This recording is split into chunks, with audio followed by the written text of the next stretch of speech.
Hello guys, तो कैसे हो आप लोग। आज मैं आ चुका हूँ द सिल्वर वुल्फ मांगा का एपिसोड 2 लेकर। जिन लोगों ने इसके पिछले एपिसोड को नहीं देखा तो जाके मेरे चैनल पे वो उसका वीडियो है, जाके उसे देख लो, वरना आप लोगों को ये स्टोरी लाइन समझ में नहीं आएगा। तो ज्यादा बकवास ना करते हुए आज की इस एक्सप्लेनेशन को शुरू करते हैं।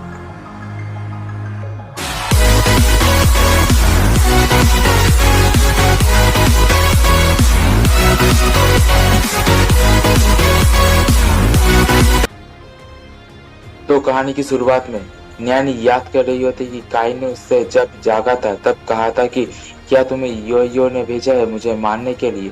और इन सारी बातों को नैनी याद कर रही होती है। सामने यो खड़ा होता है। यो कहता है कि ये क्लॉथ मुझे दे दो, लेकिन नैनी कहती है कि नहीं, ये क्लॉथ मेरा है, ये कपड़ा मेरा है, ये सिर्फ मैं तुम्हें नहीं देने वाली, और तुम यहाँ पे क्या करो, मेरे घर से निकल जाओ। उसके बाद यो कहता है कि अरे छोटी सी बच्ची, तुम्हें दूसरों के परेशानी को अपने सिर पे नहीं लेना चाहिए, वरना तुम मुसीबत में पड़ जाओगी। उसके बाद वो अपने पंखे को निकाल लेता है और अपने पंखे से मैजिक करके नैनी को हवा में उड़ा देता है, जिसे देखने के बाद नैनी कहती है कि ये कोई इंसान नहीं है, ये तो एक मॉन्स्टर, ये मैजिक का इस्तेमाल कर रहा है। उसके बाद यो कहता है कि तो छोटी सी बच्ची क्या सोचती हो, क्या तुम मुझे वो कपड़ा दे दोगी। उसके बाद नैनी कहती है कभी भी नहीं, मैं कभी भी तुम्हें ये कपड़ा नहीं देने वाली। और नैनी अपने मन में सोचती है कि ये सभी लोग इस कपड़े के पीछे क्यों है, और वो उस कपड़े के पॉकेट में देखती है कि उसके अंदर कुछ ना कुछ तो है। और उसके बाद यो कहता है कि अगर तुम मुझे ये कपड़ा नहीं देने वाली तो फिर मेरे पास भी अब कोई चॉइस नहीं है, और उसे पटक देता है जमीन पे। और नैनी कहती कि गई, अब मैं टकराने वाली हूँ जमीन से, गई। लेकिन अचानक से एक हाथ आता है, और ये हाथ और किसी का नहीं, काई का था। और काई आके सीधा ही नैनी को कैच कर लेता है। और यो कहता है कि अच्छा तो तुम आ गए काय। और नैनी भी आंखें खोल के देखती है कि किसने उसे बचाया। और जैसे ही उसे देखती है, ये और कोई नहीं, ये काय होता है। और काय नैनी को भले ही बचा लेता है, लेकिन नैनी का वेट बहुत ही ज्यादा था, इसी वजह से वो नैनी को धड़ाम से नीचे गिरा भी देता है और कहता है कि तुम बहुत ही ज्यादा भारी हो। इस बात को सुनने के बाद नैनी शर्मा जाती है, कहती है क्या तुम मेरा इतना हल्का वेट भी नहीं ले सकते। उसके बाद यो हंसता है, कहता है कि हाँ, अपनी हालत तो देखो काय, तुम आप एक छोटी सी बच्ची को भी नहीं उठा पा रहे हो। उसके बाद काय कहता है कि तुम्हारी हिम्मत कैसे हुआ कि तुम एक ह्यूमन के ऊपर अटैक कर रहे हो यो। उसके बाद यो कहता है कि अटैक, इसे अटैक थोड़ी ना कहते हैं, एक ह्यूमन के ऊपर ये अटैक होता ही नहीं है। और उसके बाद तेजी से वो काय के सामने आता है और उससे कहता है कि अटैक तो इसे कहते हैं। और ये कहकर धड़ाम से एक बहुत ही जोरदार किक काय को मार देता है, जिसकी वजह से काय सीधा जाके एक दीवार से टकराता है और उसे बहुत ही ज्यादा चोट लगता है। और नैनी उसकी चिंता करती है क्योंकि उसे बहुत ही ज्यादा चोट लगा था।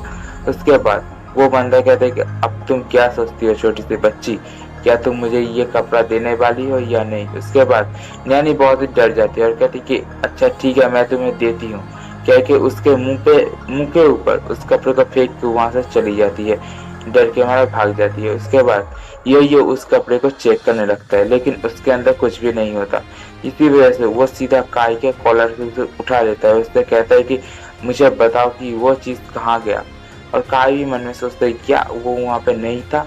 हमें दिखाया जाता है कि नैनी एक दीवार के पीछे रह के ये देख रही होती है।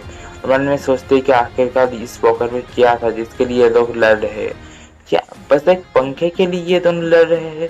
और इस पंखे को देख के वो हैरान होती है, और ये पंखा और कुछ नहीं कैसे मैजिकल वेपन है। और वो इधर उधर चला के देखती है, लेकिन इसमें कुछ भी नहीं होता।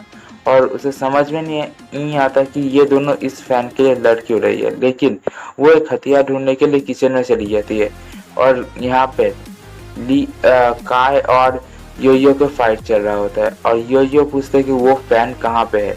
उसके बाद एक आवाज आती है कि काय को छोड़ दो, और वहां से चिल्लाते हुए नैनी आ रही होती है। और नैनी को देख के ये लोग हैरान होते हैं, क्योंकि नैनी अपने हाथ में बस एक फ्राइंग पैन लेके चिल्लाते हुए आ रही होती कि मैं तुम्हारे गोटे फोड़ दूंगी। उसके बाद काय कहता है कि अरे तुम्हें क्या लगता है कि तुम इससे हरा सकती हो, तुम क्या इससे ऑमलेट बनाना चाहती हो क्या।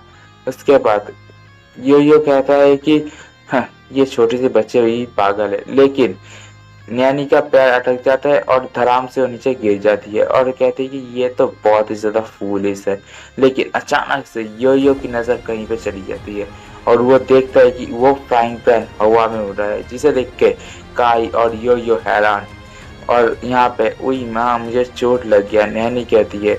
और नैनी उठती है तो उसके सामने वही पंखा होता है जो हवा में उड़ रहा होता है, जिसे देख के काय कहता है कि क्या एक ह्यूमन ने उल्फ लैंड के ट्रेजर का इस्तेमाल कर लिया, और ये एक मेटल एलिमेंटल फैन है और इसका इस्तेमाल ये लड़की कैसे कर सकती है। और उसके बाद नैनी देखती है कि ये फैन हवा में उड़ रहा है और उसे याद आ जाता है कि जब वो नीचे गिर रही थी तब ये हवा में चला गया था, तो क्या मैं इसे इस्तेमाल कर सकती हूँ। इसी वजह से वो अपने उंगली को इधर उधर करके देखती है और वो पैन सीधा यो के ऊपर हमला करने के लिए चले जाता है। पैन को आता हुआ देख के यो कूद जाता है और उस हमले को डॉच कर लेता है। और नैनी अपने मन में सोचती कि अच्छा हुआ कि मैं इस पैन को कंट्रोल कर पा रही हूँ। और यो बचने के लिए खिड़की में चला जाता है और जाने के बाद सोचता है कि अब मैं क्या करूं, मुझे अब यहाँ से लगता है निकलना होगा, लेकिन मैं तुम्हें छोड़ने वाला नहीं हूँ काय, मैं तुम्हें एक दिन जान से मार दूंगा। ये सब कह के वो वहां से कूद के निकल जाता है और नैनी टेंशन में आ जाती है क्योंकि ये सेकंड फ्लोर था और वो यहाँ से कूद गया, लेकिन जैसे ही वो जाके देखती है वहाँ पे कोई भी नहीं होता। और वो पीछे घूम के काय से कहती है कि आखिर वो कौन था और वो तुम्हारे ऊपर हमला क्यों कर रहा था, लेकिन देखता है कि काय की भी हालत खराब हो चुका है, काय नीचे बेहोश होने के वाला है। और वो काय को उठाने की कोशिश करती है लेकिन काय तकरीबन बेहोश हो चुका होता है। उसके बाद हम लोग कुछ देर बाद का सीन दिखा जाता है जहाँ पे काय एकदम कुक्कड़ों की तरह खाना ठूस रहा होता है और नैनी बोलती है कि हे आराम से खाओ, ये खाना कहीं पर भाग नहीं जाने वाला, और क्या तुम्हें कुछ पीने के लिए चाहिए। उसके बाद कहता है कि हाँ मुझे टी चाहिए। बोलता है कि अच्छा ठीक है, और वो टी बनाने लगती है और सोचते है कि कब ये रात खत्म होगा। आज की रात मेरे साथ बहुत ही अजीब चीजें हुई। और जैसे ही वो टी लेके घर रूम के अंदर आती है वो कुछ देखती है और शॉक हो जाती है और उसके हाथ से वो दोनों टी का कप भी नीचे गिरने लगता है। और उसके बाद काय कहता है कि अरे संभल के, तुम्हारे हाथ से चाय गिर रहा है।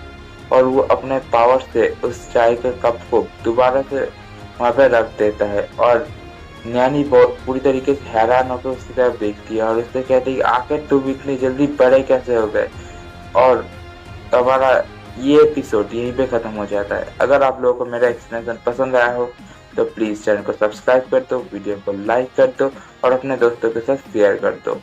मैं मिलता हूँ आपको इसके नेक्स्ट वीडियो में। और अगर आप लोग मेरे चैनल पे पहली बार आए हो तो फिर सब्सक्राइब कर देना, मेरे चैनल पे बेल आइकन पर दबा दो, जिससे कि मैं जब भी वीडियो को अपलोड करूँ तो आपके पास नोटिफिकेशन पहुंच जाए।